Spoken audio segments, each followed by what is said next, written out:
Ang atin pong titingnan ngayon ng mga senyales, 10 marks of a fool. Mga 10 pahiwatig o pagpapakilala sa isang hangal o sa mga kahangalan sa ating paligid. Our God, we thank you that you are our Creator, our Sustainer, our Friend, our Savior. May you give us the grace to understand your message today.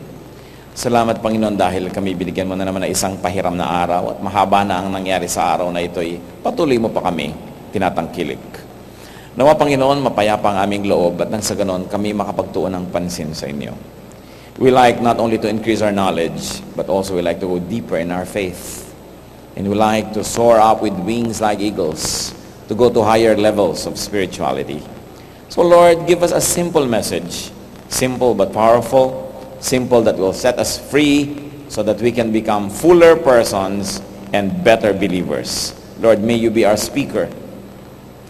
As you walk in our midst, as you fill our longings, as you answer our questions, and as you open our eyes, protect us from all work of evil men and evil spirits. And we pray that the same protection coming from you may also be enjoyed by our loved ones who are not with us right now. So give us the capacity to know, to understand, and to become. Lord, we trust you. Speak to us. Use your servant only as your footstool and as your instrument. In the name of Jesus, our teacher, we pray. Amen. 10 marks of a fool. Proverbs 10:18, whoever spreads slander is a fool. Napakadaling malaman daw kung sino ang isang taong foolish. Nagkakalat siya ng mga paninira sa kanyang kapwa. Ang paninira na ito, maaring totoo, maaring hindi, pero ang ending pa rin nakasira. So, slander. So, one mark of a fool is spreading malicious talks. Pag may narinig tayo, tapos inulit pa natin sa iba, may natanggap tayong text, tapos pinas pa natin sa iba, tapos slanderous, hindi naman natin na-verify, totoo ba o hindi, nakakasira ng puri, that is a mark of a fool. And why is it a mark of foolishness? Because spreading malicious talks makes enemies. It debases one who is spreading it, and definitely it displeases God. Sino mang tao ang matalino, hindi niya gugustuhin na marami siyang maging kalaban. Lalo't hindi naman kailangan na magkaroon ng kalaban. Pero yun po nagkakalat ng mga nakakasirang balita, naghahanap yan ng sakit ng ulo at sakit ng katawan. At naghahanap yan ng makakalaban. At nakakapagpababa ng ating antas, nakakapagpababa ng ating pagkatao, kung tayo pumapatol at nagkakalat ng mga balitang di naman kapakipakinabang ay kasira-sira pa sa iba. So one mark of a fool, spreading malicious talks. At ang atin pong pagbabasihan lahat ng ating mga kukuhanin ngayon that marks of a fool ay galing sa Proverbs. For instance, Proverbs 12:16. A fool shows his annoyance at once. So, being too transparent too soon, especially with one's feelings, and very, very specifically with one's annoyance or offense. Why is it foolishness to be too transparent too soon with our negative emotion? Because to be transparent too soon reveals inner thoughts. Pag ating ibinibilad kung anong ating nadarama at iniisip, ay para na nating tinuruan ang ating kalaban kung paano tayo matatalo. Being too transparent too soon also makes enemies because there are people that might be offended by your behavior. And it makes one vulnerable to more annoyance and provocation. Dahil meron namang nang iinis na pag nakitang nagtatagumpay siya at naiinis kayo, lalo kayong iinisin. Isa raw kahangalan ang lagi nang nagpapahalata ng nararamdaman, lalo na't naiinis. It is to the credit of a person that he can or she can withhold her emotion, especially annoyance. Yung maaga, madali na nagpapakita ng inis is a sign of foolishness. Proverbs 14:16. A fool is hot-headed and reckless. Isa na namang napakalinaw na definition ng foolish person. Being quick-tempered and overly self-confident.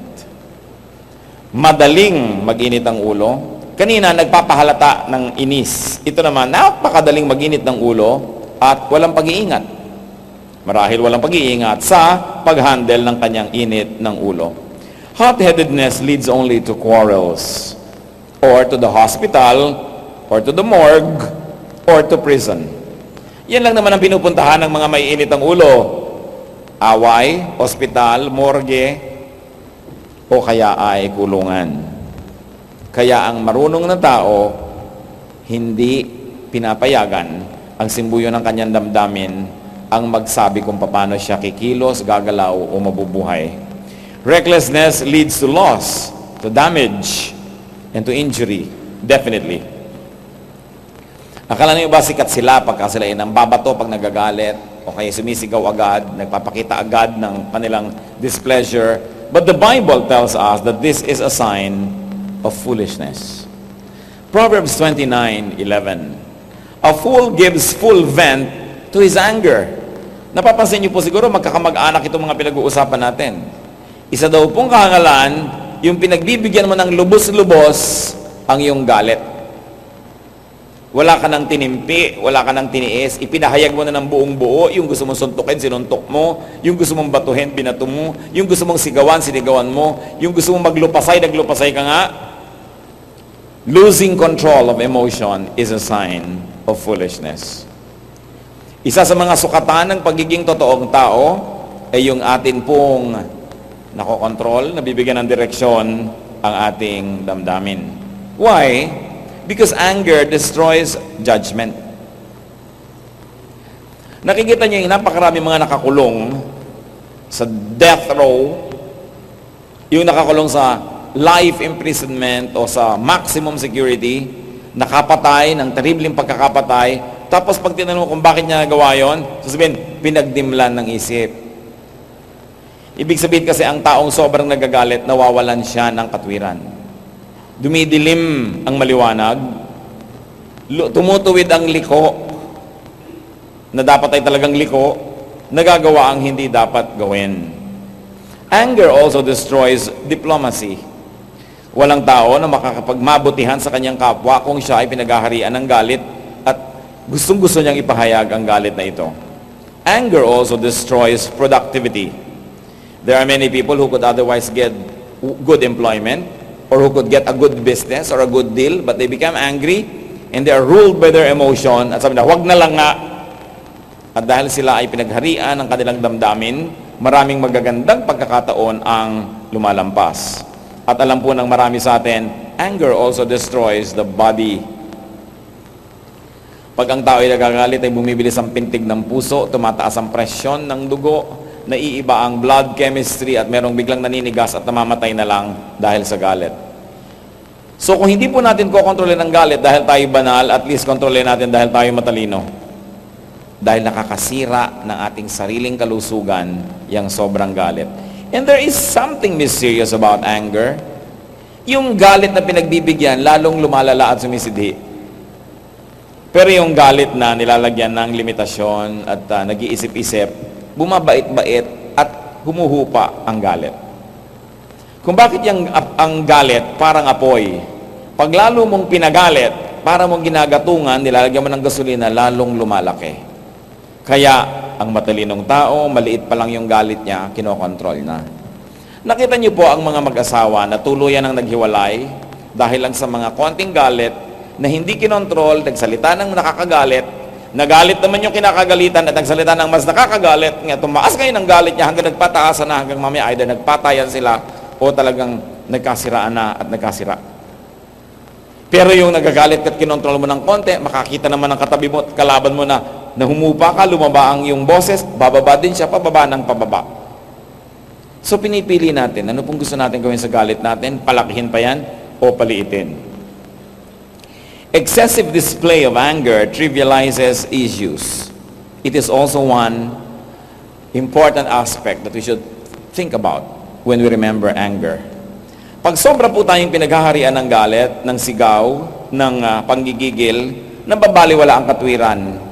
Ang nananalo na lang yung mas malakas bumigwas, yung mas maraming muscle, o kaya yung mas malakas umigaw.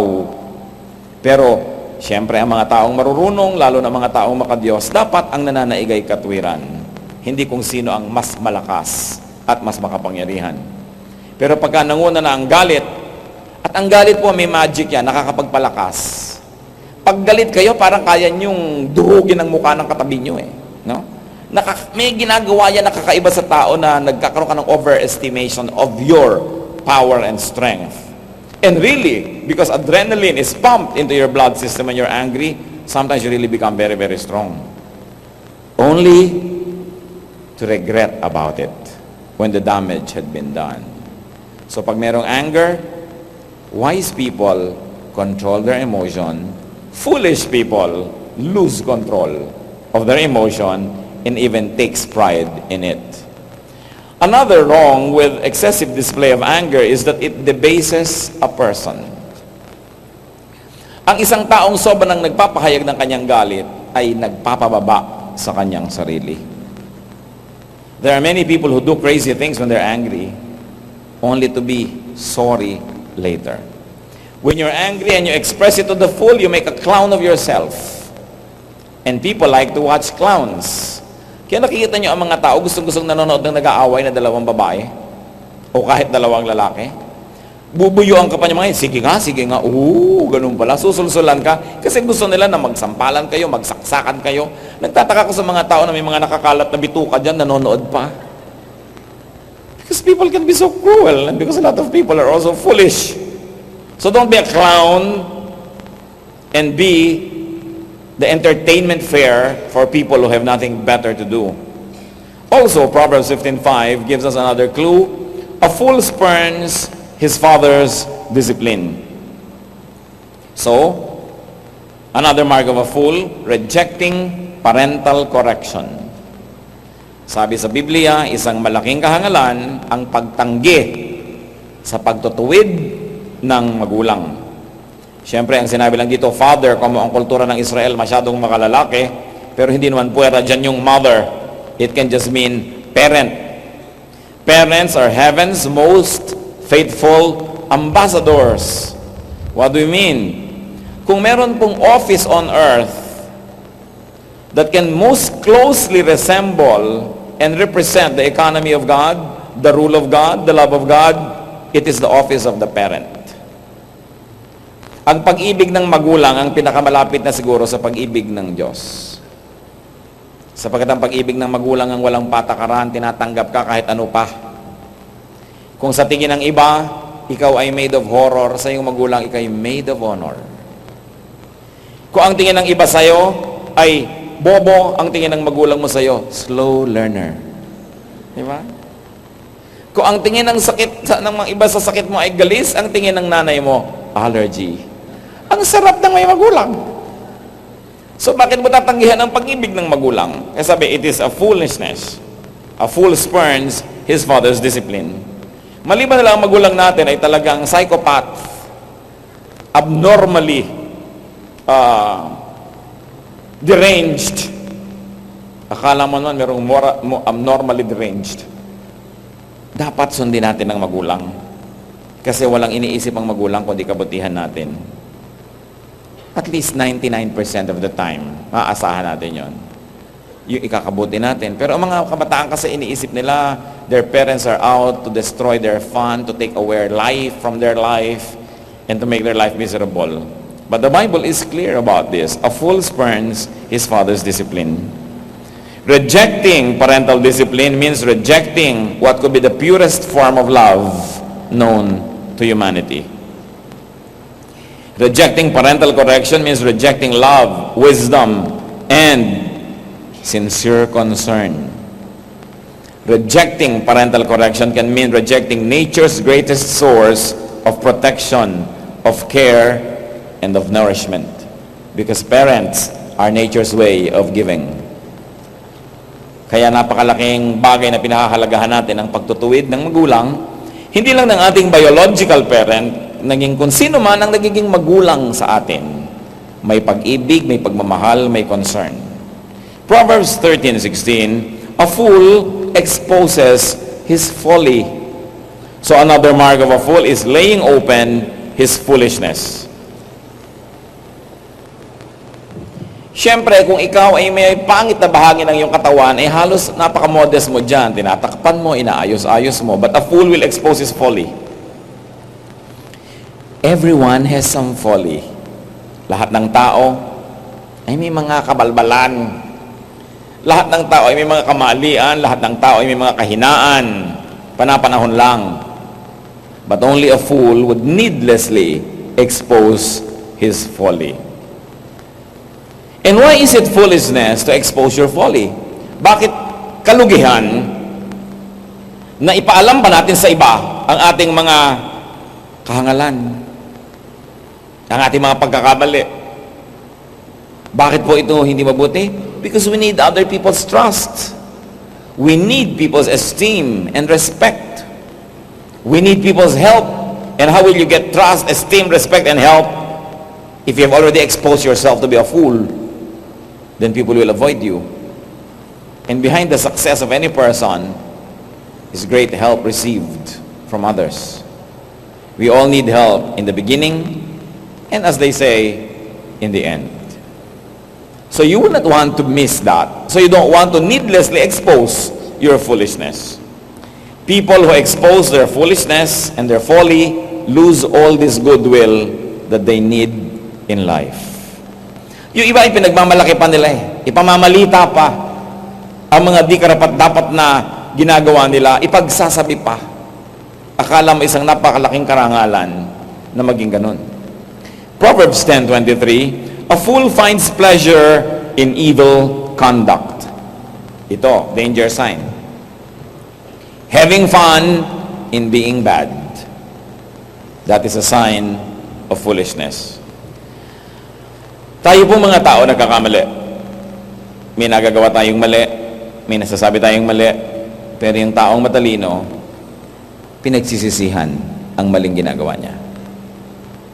Maging si David, maraming nagawang mali. Pero patuloy pa rin tinawag ng Biblia a man after God's own heart.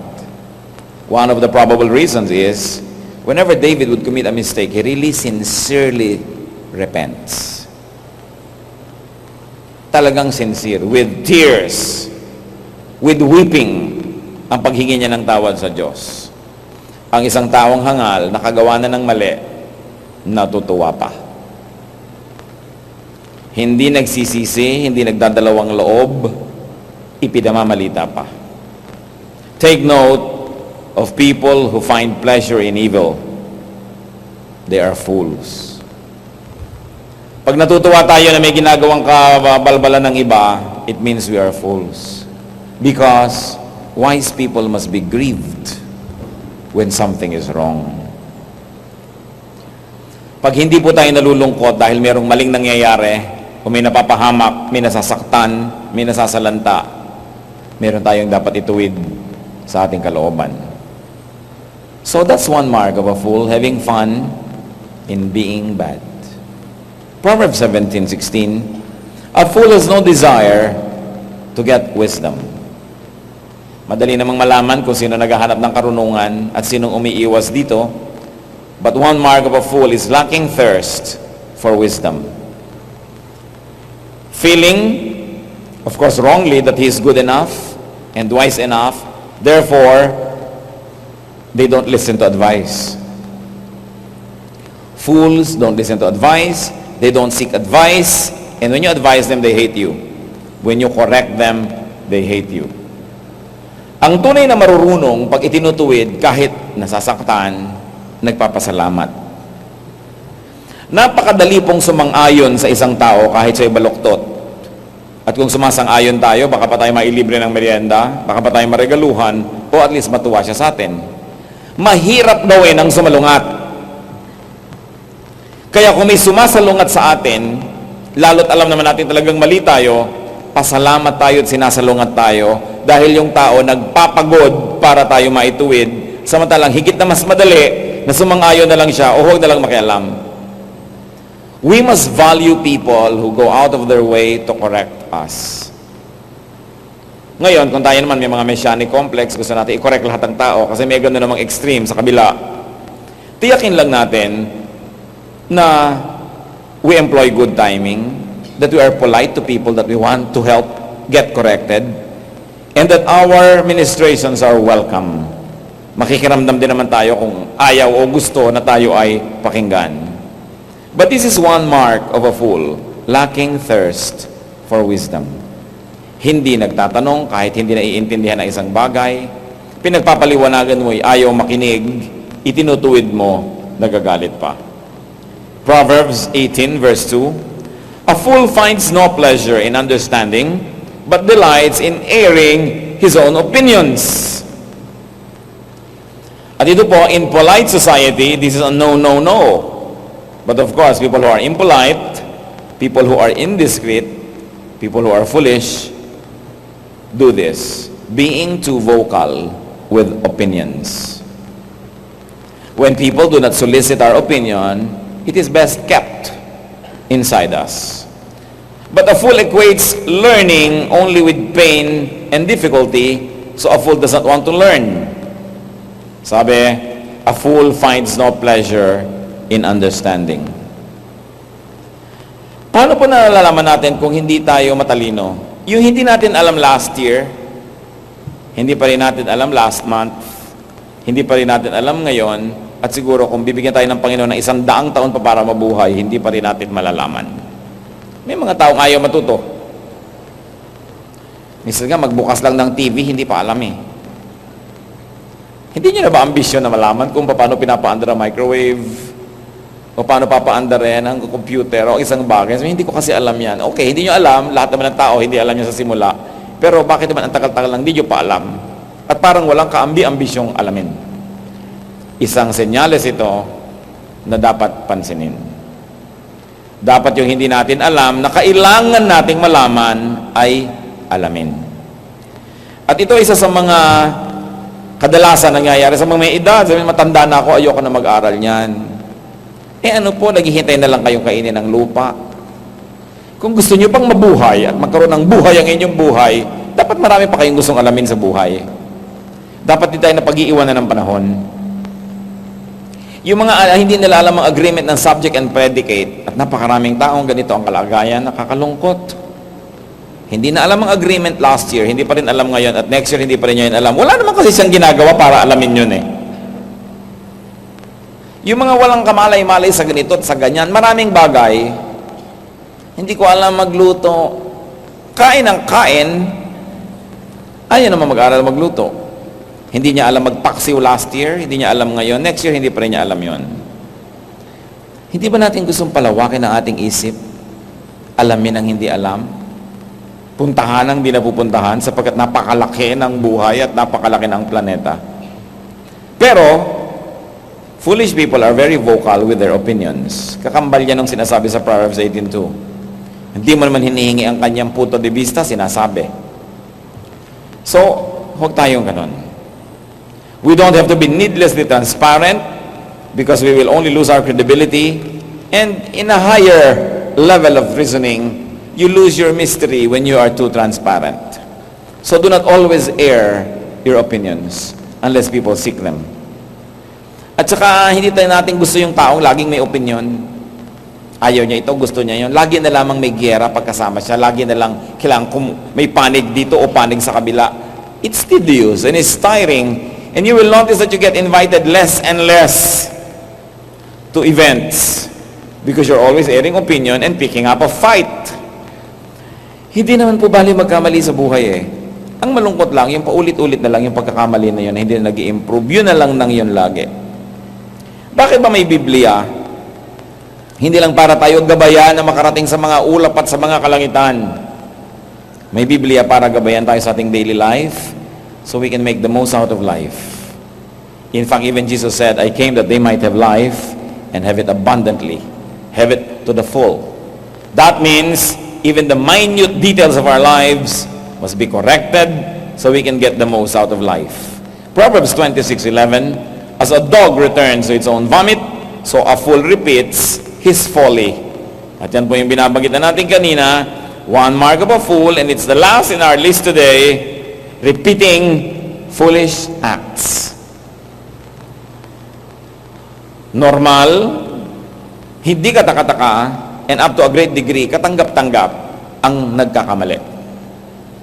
Pero yung paulit-ulit na pagkakamali, sobra na yun. Even sa Merchant of Venice, sabi ni Shakespeare, will you allow the same serpent sting you twice? Sobra ka naman pag natuklaw ka pa 2 beses ng iisang ahas. Ngayon, kung natuklaw ka uli, at least ibang ahas naman, pero the same ahas, natuklaw ka na naman, may problema ka nun, brother o sister.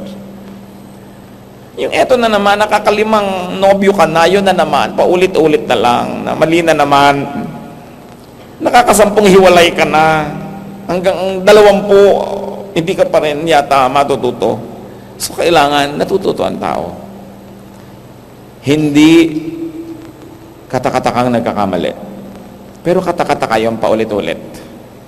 At yun na lang yun ng the same na pagkakamali.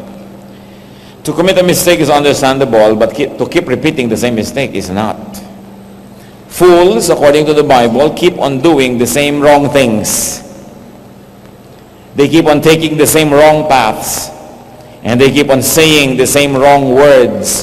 That's why they keep on recycling the same problems. And it's a mark of foolishness. Bakit po natin pinag-asapan lahat ng bagay na ito? Because none of us should be a fool. Do not be a fool. Ito'y para sa atin, una, bago natin isipin ang iba. Tayo ba ang pinag-usapan? Nasa atin ba ang mga kahinaan at mga kapintasan na ito? Kaya dapat tayong manalamin, maghilamos, at nang sa ganon, lalong umayos ang ating itsura. Proverbs 8:5, you who are foolish, gain understanding.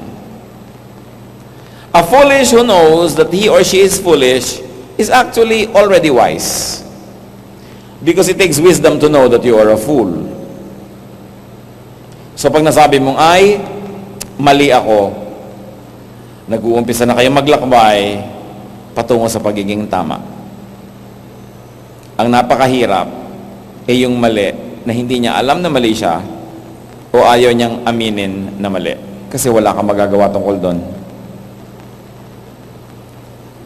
One of the nicest words we can say is, I was wrong. 3 words in a sentence that can mean so much when you say, I was wrong. Pagka po tayo merong nakagalit at napag-isip-isip natin yan, pwede tayong lumapit, you say, I was wrong. At kung gusto niyo dagdagan pa ng 2 words, I'm sorry. Maiiba ang mundo nyo. Maiiba ang mundo niya, maiiba ang samahan nyo. Basta handa lang tayo magsabing, I was wrong. I'm sorry. Iyan namang kinausap noon, hindi naman dapat, I told you so, ang sagot. Dapat, next time. Ganun naman, para masarap ang buhay. These are the nice words to learn. Learn them. Ayan, pag kami nagkamali, imbes surut-surutin nyo, sabihin niya lang, next time. Let's be better. Ikaw naman, I'm sorry. Diba? I was wrong. Thank you. I love you. Kung 5 sentences lang ito ang alam nyo sa inyong buong bokabularyo, buhay na kayo. Kung nyo isasama sa bokabularyo mga kapatid yung I told you so, yan ang kasuklam-suklam na marinig sa isang tao. Lalo tama siya. Mali ka na nga, sasabihan ka pa, I told you so. Di ba, hindi niya naman na-appreciate yung kanyang wisdom. Gusto niyo siyang ipitin ng plancha at electric fan, o ganun. Dahil, lugami ka na nga, higa ka na nga, at napahiya ka na at lahat-lahat, papasukan ka pa ng, I told you so. Very unkind. Alisin po natin sa vocabulary natin. Sabihin na lang natin, next time. Ang saya-saya nung next time. No? Nasunog ng asawa niyo yung bahay, sabi mo, next time, dear. Eh, sabi niya, I told you so. Mabubuo niyo ba uli yung bahay? Diba? Next time. Sabi na anak mo, mami, bagsak na naman po ako. Sabi niya, next time, anak. Papatayin na kita. Nakakapitong, hi, 4th year ka na. So, pero mahalaga, pagka po kasi tayo may encounter, ang isang tao mali, ang isang tao tama, ano ba gusto nyo lang? Patunayan na tama kayo at mali siya, therefore mas mataas kayo at mababa siya? O gusto nyo lang bang ituloy ang buhay at maging maayos, tahimik, payapa? Ano ba talagang gusto natin? So do not be a fool and avoid a hopeless fool. Pag mayroong isang tao na nandyan lahat yung 8 sa 10 pinag-usapan natin, makabubuti pang iwasan nyo na lang muna. No? Kahit malang 7. Kasi baka hilahin lang kayo niyan pababa ng pababa. Habang hindi nyo kaya siyang hilahin pataas, wag na muna kayo makipagmabutihan. Proverbs 14:7, stay away from a foolish man. Layuan, sapagkat walang gagawing mabuti sa ating buhay. So ano-ano po ang mga 10 marks of a fool? Hindi lang po 10 yan, but for our purposes now, 10 marks of a fool. Hindi para husgahan ng kapwa, kundi para sukatin ang sarili at sabihin, ako ba foolish or not foolish? And then you say, there are people who influence me and I allow to influence me. Are they foolish? What should I do? If I cannot be an agent of upliftment, at least for now, when I'm not strong enough to minister, I will avoid this person. Gaano karaming taong napahamak dahil nakipagmabutihan sa mga hangal. Kung hindi nyo kayang hilahin pataas ang isang tao at hinihila lang kayo pababa, huwag na munang makipagmabutihan. Heavenly Father, we thank you that you want to remind us. Salamat Panginoon, yung Book of Proverbs punong-puno ng karunungan, very practical, very simple, and yet very powerful. Nawa Panginoon itong aming paglilista at pag-aaral ng 10 mga senyales ng kahangalan. Maging kapakipakinabang sa amin na huwag lang namin i-assign sa iba ito, tingnan namin kung kami ito. At ituwid mo kami Panginoon, handa po kami magpatuwid sa inyo. Turuan mo rin kami Panginoon na maging agent of correction, blessing, strengthening to other people, especially to those who are near us. At ang dalangin namin Panginoon, mawala ang mga foolishness na ito kung ito man ay nasa aming buhay. We like to be wise, O God. We like to make the most out of life. We like to be happy and fruitful and productive. And we like to contribute to the happiness and fruitfulness and productivity of others. Teach us to mend our ways. Magbulay-bulay tayo sandali mga kapatid. I-review natin ang mga bagay na ito kung nangyayari sa ating buhay. At magpasya tayo na magpatuwid sa Panginoon. Bali wala na marinig ito kung wala naman tayong gagawin sa atin at sa mga mahal natin sa buhay. So be with the Lord for a while in silence and let the Spirit finish this message.